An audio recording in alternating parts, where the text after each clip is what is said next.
Lily Chen stared at her phone screen, watching the minutes tick by like a countdown to disaster.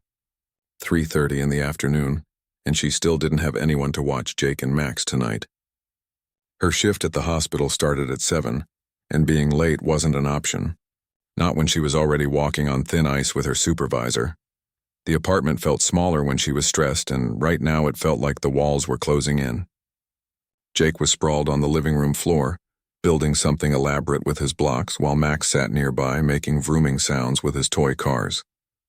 They had no idea their mom was about to have a complete meltdown. "Mom, look." Jake held up a tower that was taller than he was. "It's a castle for dragons." "That's amazing, baby." Lily forced a smile, but her voice came out strained. Both boys looked at her with those big brown eyes that seemed to see everything. At 4 years old, they were already too good at reading her moods. Her phone buzzed. Please be good news, she thought, grabbing it quickly. "Hey girl, I'm so sorry, but I can't watch the boys tonight. My mom fell and I'm at the emergency room." "Rain check?" Lily's heart sank to her stomach. That was Jessica, her backup babysitter. Her regular sitter, Mrs. Park from down the hall, was visiting her daughter in another state. And now Jessica was dealing with a family emergency. She scrolled through her contacts desperately. Her sister Rosa lived across town and worked evenings. Her friend Marie had 3 kids of her own and was probably already overwhelmed. Her mom lived 2 hours away and didn't drive at night anymore. The clock on her phone mocked her. 3:45. Lily walked to the kitchen and leaned against the counter, trying to think. She could call in sick. But she'd already used 2 sick days this month when Max had that stomach bug. Missing another shift might cost her the job, and she couldn't afford that. Not when rent was due next week and the boys needed new shoes. She thought about her sister Rosa again. Maybe, just maybe, Rosa could leave work early. It was a long shot, but what choice did she have? Lily pulled up Rosa's contact and started typing quickly. "Emergency! Can you watch the twins tonight? I know it's last minute, but I'm desperate. They're angels, I promise. We'll pay you $50 and bring pizza. Please, Rosa." She hit send before she could second-guess herself. Then she noticed something that made her stomach drop even further. The number was wrong. Instead of Rosa's number ending in 847, she'd somehow typed 847, 1 digit off, but it might as well have been a million miles away. Some random stranger was about to get a text about watching twins and probably think she was crazy. "Perfect," Lily muttered, running her hands through her hair. "Just perfect." She was about to delete the conversation and try again when 3 dots appeared on the screen. Someone was typing back. That was weird. Most people would just ignore a wrong number text or maybe send back a quick, wrong number message. But someone was actually responding. The message appeared. "Tell me more about these twins." Lily stared at her phone. What kind of response was that? It wasn't, "You have the wrong number," or "Don't text me again." This person seemed genuinely interested. Maybe they were a babysitter. Maybe this was some kind of sign from the universe. Lily knew she was grasping at straws, but she was running out of options and time. Meanwhile, across the city in a glass tower that scraped the clouds, Gabriel Stone sat in his corner office staring at his own phone. The quarterly board meeting had just ended, and his head of operations was still droning on about market projections. But Gabriel wasn't listening anymore. The message had hit him like a punch to the chest. Not because of the emergency or the desperation. He got plenty of messages from people wanting money or help. It was the word twins that stopped him cold. Gabriel had been a twin once. 31 years ago, he and his sister Elena had been inseparable. They'd had their own language, their own games, their own little world that no one else could enter. They were all each other had after their parents died in a car accident when they were 5. But the foster care system didn't care about keeping twins together. At 8 years old, Gabriel had watched Elena drive away in a different car to a different family, and he'd never seen her again. Not for lack of trying. He'd spent millions on private investigators, searched every database, followed every lead. Elena Stone had simply vanished. The mention of twins from a desperate mother brought it all flooding back. The memory of holding Elena's hand in that sterile government office. The way she'd cried when they told them they were going to different homes. The promise they'd made to find each other someday. Gabriel looked around his office. The expensive furniture, the awards on the walls, the view of the entire city. He'd built an empire, but what was the point if you had no one to share it with? His assistant David was still talking about profit margins, but Gabriel held up a hand to stop him. "We'll finish this later," Gabriel said, not taking his eyes off his phone. David looked confused but gathered his papers and left. Gabriel was known for his focus, his ability to compartmentalize. Seeing him distracted by a phone was like seeing a shark distracted by a butterfly. Gabriel read the message again. The woman sounded genuinely desperate, and something about her situation felt familiar. A single mother, working late shifts, struggling to find childcare. He'd known plenty of families like that growing up in foster care. Parents who worked multiple jobs just to keep their heads above water. Kids who learned early that life wasn't fair. Before he could overthink it, Gabriel typed back, "Tell me more about these twins." He wasn't sure why he was encouraging this conversation with a stranger. Maybe it was curiosity. Maybe it was the memory of Elena. Maybe it was just that in his world of calculated risks and strategic decisions, this felt refreshingly human. Back in her apartment, Lily was staring at the response, trying to figure out if this was real life. The person seemed genuinely interested, not like someone who'd gotten a wrong number text. Maybe they really were a babysitter. Maybe this was actually going to work out. She started typing, pouring out more information than she probably should have to a complete stranger. But what choice did she have? It was either this or lose her job. They're 4-year-old twins, but not identical. Jake loves building things and Max is obsessed with cars. They go to bed at 8. They're not picky eaters and they're really good kids. I'm a nurse at City General and I work nights 3 times a week. I know this sounds crazy since I don't even know you, but I'm really desperate and you're the only person who responded. She sent the message and held her breath, watching the 3 dots appear and disappear several times. Whoever this was, they were thinking carefully about their response. Finally, a message came back. "What's your address?"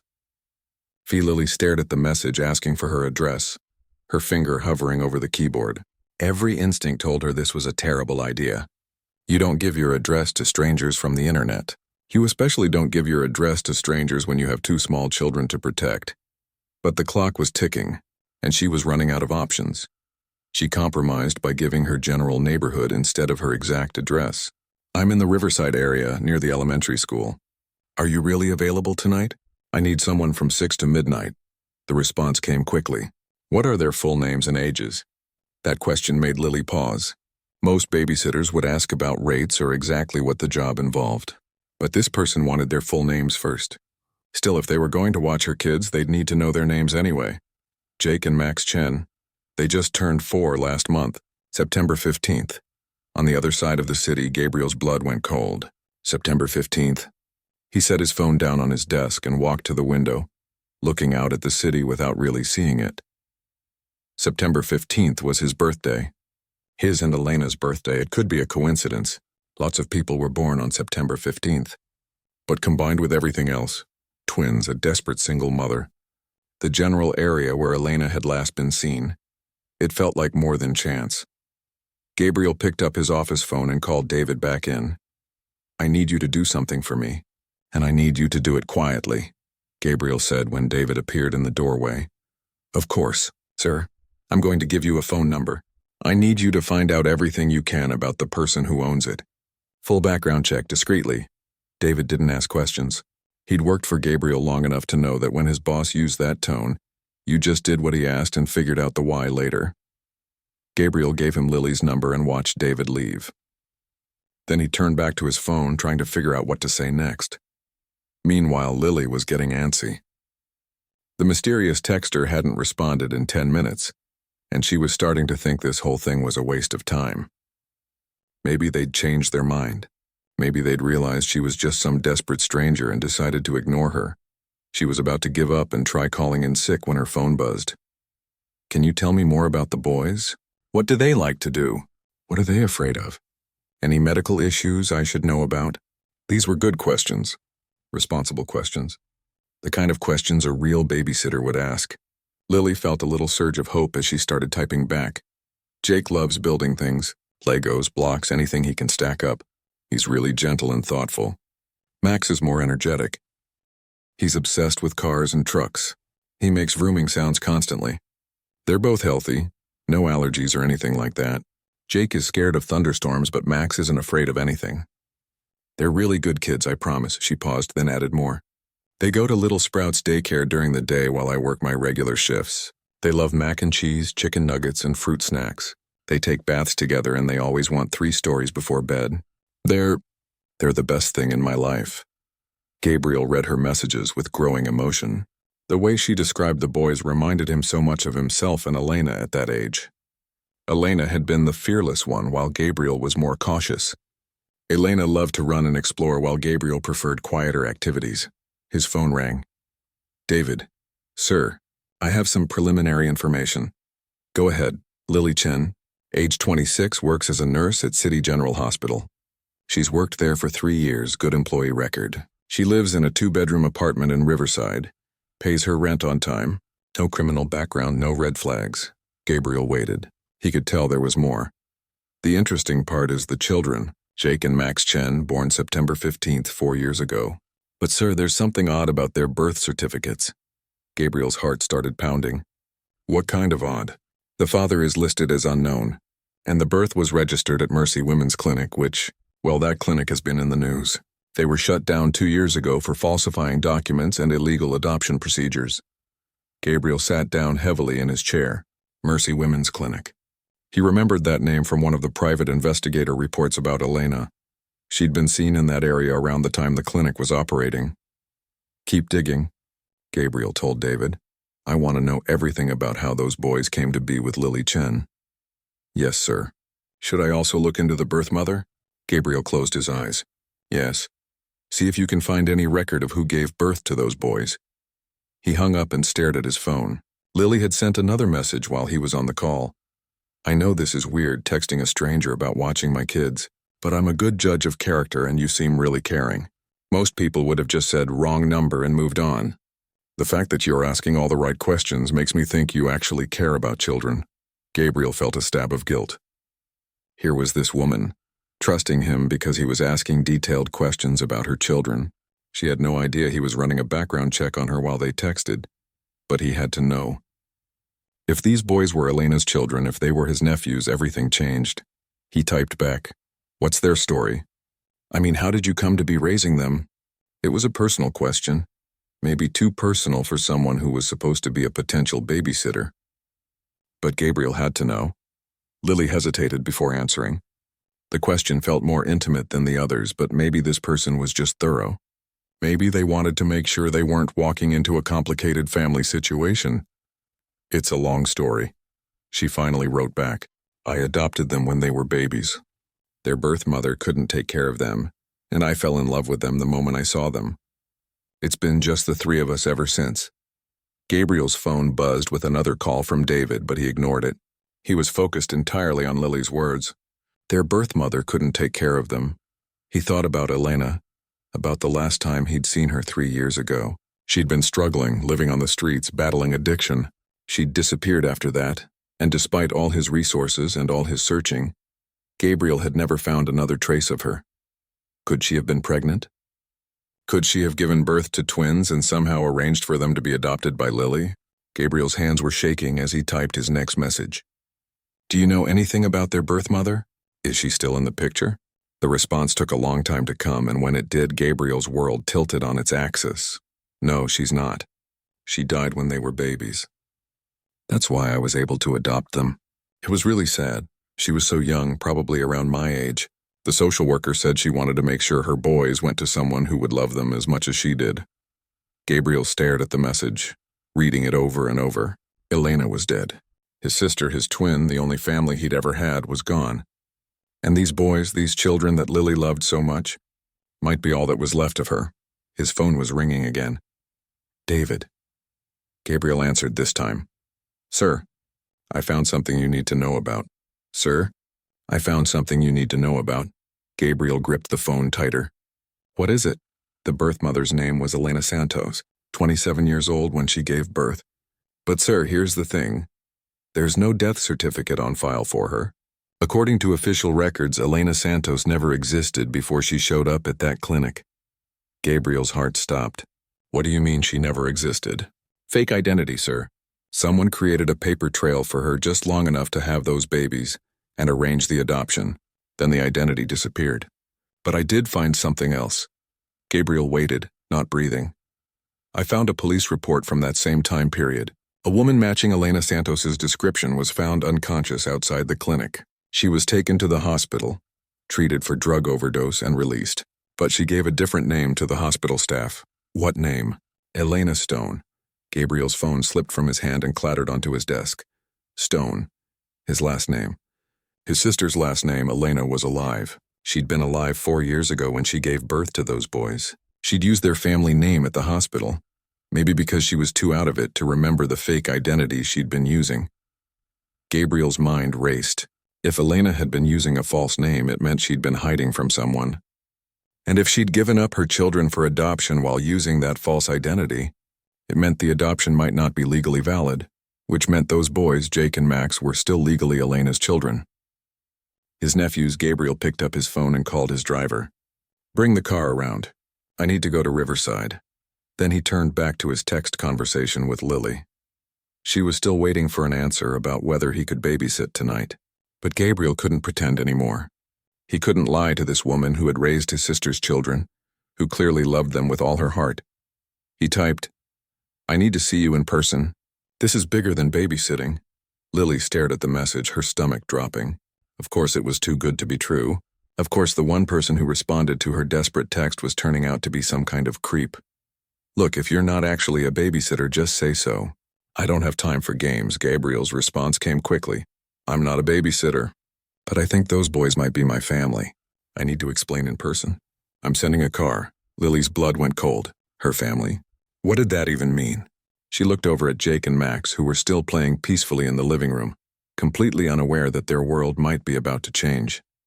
She typed back frantically, "What are you talking about? Who are you?" "I'm not getting in any car with a stranger. My name is Gabriel Stone. Look me up. I'll be in the car myself. We can talk in a public place if that makes you feel safer. But Lily, I think those boys are my nephews." Lily's hands were shaking as she Googled Gabriel Stone. The results made her sit down hard on her kitchen stool. Gabriel Stone, billionaire tech mogul, net worth over $3 billion. Photos of him at charity galas, business conferences, magazine covers, and in every photo those same distinctive brown eyes that Jake and Max had. Her phone buzzed. "The car will be there in 20 minutes. If you're not comfortable leaving the boys, bring them. We need to talk." Lily looked at the boys again. Jake had moved on from his blocks and was now drawing pictures at the coffee table.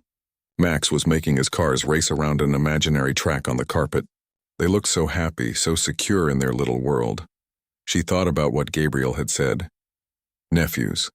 That would mean their mother was his sister. But the social worker had told her the birth mother was dead.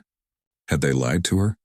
Lily's neighbor, Mrs. Rodriguez, had a key to her apartment and had watched the boys before in emergencies. She called her quickly. "Carmen, I know this is crazy short notice, but can you watch Jake and Max for an hour? Something important came up." "Of course, mija. Everything okay?" "I hope so. I'll explain later." Carmen arrived just as a black sedan pulled up outside Lily's building. Not a limousine like she'd expected, but still clearly an expensive car that stood out in her neighborhood like a diamond in a drawer full of buttons. "Boys, Mrs. Rodriguez is going to stay with you for a little while, okay? Where are you going, Mama?" Jake looked up from his drawing. "I have to go talk to someone about grown-up stuff. I'll be back soon." Max ran over and hugged her legs. "Bring us back a surprise?" Lily kissed the top of his head, breathing in that little boy smell of apple juice and adventure. "We'll see, baby." The driver got out when he saw her coming and opened the back door. Gabriel Stone was sitting in the far corner of the seat, and Lily's breath caught when she saw him in person. The family resemblance was undeniable. It wasn't just the eyes, he had the same jawline as Max, the same serious expression Jake got when he was concentrating. "Thank you for coming," Gabriel said as she slid into the seat, staying as far away from him as possible. "Start talking," Lily said. Her voice sounded steadier than she felt. Gabriel looked out the window for a moment as if gathering his thoughts. "I had a twin sister named Elena. We were separated when we were 8 years old, put into different foster homes. I spent the last 23 years trying to find her." He turned to look at Lily directly. 4 years ago, she was in this area. She was struggling with addiction, living on the streets. Then she disappeared completely. Lily felt like the air was being sucked out of the car. Elena was the name the social worker mentioned, but she said Elena was dead. Elena's not dead. At least she wasn't 4 years ago when she gave birth to Jake and Max. Gabriel pulled out his phone and showed Lily a photo. It was clearly an old picture. Maybe from when Gabriel and the woman were teenagers. 2 kids with identical faces, a boy and a girl, both with those same brown eyes. This is Elena. Do you see the resemblance? Lily stared at the photo, then at Gabriel, then back at the photo. It was like looking at an adult version of her boys. The same eyes, the same nose, the same stubborn chin that Max got when he didn't want to take a bath. I don't understand, Lily whispered. The social worker showed me documents. Death certificate, everything. The documents were fake. Elena used a false identity when she had the boys. The clinic that handled the adoption was shut down for fraud. Elena never legally signed away her parental rights because Elena Santos wasn't a real person. The words hit Lily like physical blows. What are you saying? I'm saying the adoption isn't legal. I'm saying those boys are still Elena's children, legally speaking. And I'm saying I've been searching for my sister for decades, and finding out about Jake and Max is the first real lead I've had. Lily felt the world spinning around her. You want to take them away? No, Gabriel's voice was firm. I don't want to take them away from you. I can see how much you love them, and they clearly love you. You're their mother in every way that matters. But, Gabriel was quiet for a long moment. But I need to find Elena, and I need to figure out how to make sure those boys are legally protected. If someone discovers the adoption was fraudulent, they could be taken away from you anyway. Lily started crying then, quiet tears that she tried to wipe away quickly. They're my whole life. I've been their mom since they were 6 weeks old. I'm the only mother they remember, I know, and I want to help you keep them. But first I need you to tell me everything you know about how they came to be with you. Every detail. Lily looked out the window at her neighborhood, at the building where Jake and Max were probably asking Mrs. Rodriguez when Mama was coming back. Her whole world was about to change, and she didn't know if it would ever be the same again. Okay, she said finally. I'll tell you everything. Lily took a deep breath and looked out the car window one more time before turning back to Gabriel. Her hands were still shaking, but she knew she had to tell him everything. It started 4 years ago. I was working the night shift at City General in the emergency room. It was about 2 in the morning when this young woman came stumbling in. She was clearly in bad shape, withdrawing from drugs, barely conscious and very pregnant. Gabriel leaned forward, hanging on every word. She kept saying she needed help, that someone was after her, that she had to protect her babies plural. The doctor who examined her said she was carrying twins and was probably going to give birth within days. Lily paused, remembering that night clearly. She was so scared, Gabriel. Not just scared of giving birth or scared of being sick. She was terrified of someone. She kept looking over her shoulder, jumping at every sound. Did she give you a name? She said her name was Elena. But when we asked for ID or insurance information, she got panicked. She said she couldn't give us any paperwork, that it wasn't safe. She begged us not to put her in the system. Gabriel felt his chest tighten. That sounded exactly like something Elena would do if she was running from someone. What happened next? I was the nurse assigned to her case. I stayed with her that whole shift, and she started opening up to me. She told me she'd made some bad choices, gotten involved with dangerous people. She said the father of her babies was, well, he wasn't a good person. She was trying to get clean and get away from him, but she was running out of time. Lily's voice got quieter. She went into labor 2 days later. It was complicated. The babies came early, and Elena had complications from the drugs in her system. For a while, we didn't think she was going to make it. Gabriel gripped the seat. But she did make it. She did. Barely. But Gabriel, when those babies were born, Lily smiled despite everything. They were so tiny but so perfect. Jake came first, and he was quiet and serious, like he was taking everything in. Max came 10 minutes later, crying at the top of his lungs like he was mad at the world for making him wait. That sounds like them, Gabriel said softly, thinking about his nephews playing in Lily's apartment. Elena was too weak to hold them for the first day, so I took care of them during my shifts. I'd never felt anything like it, Gabriel. I just fell in love with these tiny people. Lily wiped her eyes. Elena and I talked a lot during those 3 days she was in the hospital. She told me about growing up in foster care, about being separated from her twin brother. She said she'd been looking for him her whole life but could never find him. Gabriel's heart clenched. Elena had been looking for him too. She was getting stronger, and we thought everything was going to be okay. But then on the 3rd day, These men showed up at the hospital asking about her. What men? They said they were friends of hers, but Elena went completely white when the security guard described them to her. She was terrified, Gabriel. She grabbed my hand and begged me to help her. Lily looked directly at Gabriel. That's when she asked me to take the babies. Gabriel felt like he couldn't breathe. She asked you to take them? She said she couldn't protect them if those men found her. She said the father of the babies was involved in dangerous things and he'd use the children to control her. She begged me to keep them safe until she could get clean and get away from those people. So you agreed? Not at first. I told her about proper channels, about social services, about how there were legal ways to handle this. But she was panicking. She said if those babies went into the system, their father would find them. She said I was the only person she trusted. Lily's voice broke. She made me promise that if something happened to her, I'd raise them as my own. She said she could see how much I loved them, and that they were already bonding with me. Gabriel was quiet for a long moment. What happened next? Elena discharged herself that afternoon against medical advice. She took the babies with her, but she came to my apartment that evening. She said she had a plan to disappear, to start fresh somewhere far away. She just needed a few weeks to arrange things, but she never came back. She was supposed to pick them up after 2 weeks. I waited. 2 weeks turned into a month, then 2 months. I tried calling the number she gave me, but it was disconnected. I didn't know her real last name or where she was staying. Lily's voice got smaller. I called the police, but they said without more information, there wasn't much they could do. A social worker came to check on the babies, and I explained the situation. She said if Elena didn't return within 6 months, the state would have to place them in foster care.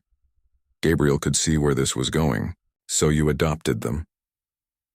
The social worker, Beverly Kim, she saw how much I loved Jake and Max. She saw that they were thriving with me. She said there might be a way to fast-track an adoption if we could prove Elena was unfit, or if she was declared deceased. But Elena wasn't deceased. No.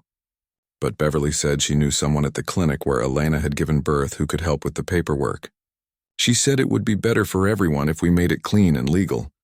Gabriel closed his eyes. Beverly falsified the documents. I didn't know that at the time. I thought we were following proper procedures. Beverly showed me a death certificate, told me Elena had been found in another state, that she'd overdosed. It broke my heart, but I also felt like I was honoring Elena's wish for me to take care of her boys. Gabriel looked at Lily with new understanding. You didn't know the adoption was illegal. Not until you told me today. Gabriel, I swear to you, I thought everything was legitimate. If I'd known the truth, I would have tried to find Elena myself. I would have tried to help her get clean so she could have her babies back. Gabriel believed her. He could see the sincerity in her eyes, the genuine love she had for the boys, and the pain she felt thinking Elena was dead. There's something else you need to know, Gabriel said quietly. What? Elena isn't dead. My investigator found records showing she's been in a rehabilitation center in Oregon for the past 2 years. She's been clean for 2 years, Lily. Lily stared at him in shock. She's alive. And she's clean? She's alive. And according to the facility, she's been asking about her children. She's been trying to find them. The car fell silent except for the sound of traffic outside. Lily felt like her whole world was reshaping itself around this new information. She wants them back, Lily whispered. I don't know what she wants, but I think we need to find out. Gabriel pulled out his phone. I'm going to call the facility right now. It's time for all of us to have a conversation. Lily nodded, tears streaming down her face. The boys. They don't remember her. I'm the only mother they've ever known. I know. And that means something. You've given them 4 years of love and stability. That can't be undone. Gabriel dialed the number, and as it started ringing, he reached over and squeezed Lily's hand. Whatever happens next, we're going to figure it out together. For Jake and Max's sake. The phone rang 3 times before someone answered. Sunrise Recovery Center, this is Nancy speaking. Gabriel took a deep breath. Hi, I'm looking for information about one of your residents. Elena Stone, this is her brother. There was a pause. Can you hold on just a moment? Gabriel looked at Lily, who was gripping her hands together so tightly her knuckles were white. They sat in silence for what felt like forever before a different voice came on the line. This is Dr. Martinez. You said you're Elena's brother? Yes. My name is Gabriel Stone. I've been searching for my sister for over 20 years. I just found out she might be at your facility. Mr. Stone, Elena has mentioned you many times. She's been trying to locate you as well. Are you calling about her children? Gabriel's throat tightened. Yes, I think I've found them. Can you come here? I think this conversation needs to happen in person. Elena should be part of it. We'll be there tomorrow. After Gabriel hung up, Lily stared out the window without really seeing anything. What am I going to tell Jake and Max? What do you want to tell them? I don't know. How do you explain to 4-year-olds that their birth mother is alive and wants to see them? They don't even understand what a birth mother is. Gabriel was quiet for a moment. Maybe we start simple. Maybe we just tell them they're going to meet someone special who knew them when they were babies. The next morning, Gabriel picked up Lily and the boys in a different car, a regular SUV instead of the sedan. He'd learned that Jake got carsick easily and Max needed to see out the windows or he got cranky. Where are we going? Max asked for the 10th time as they drove toward Oregon. We're going to meet someone, Lily said, trying to keep her voice steady. Someone who's very excited to see you. Jake looked suspicious. He'd always been the more cautious of the twins. Is it someone we know? Sort of. She knew you when you were very little babies. Before we lived with you? Max asked. Lily's voice caught. Yes, baby. Before you came to live with me. The rehabilitation center was nothing like what Lily had expected.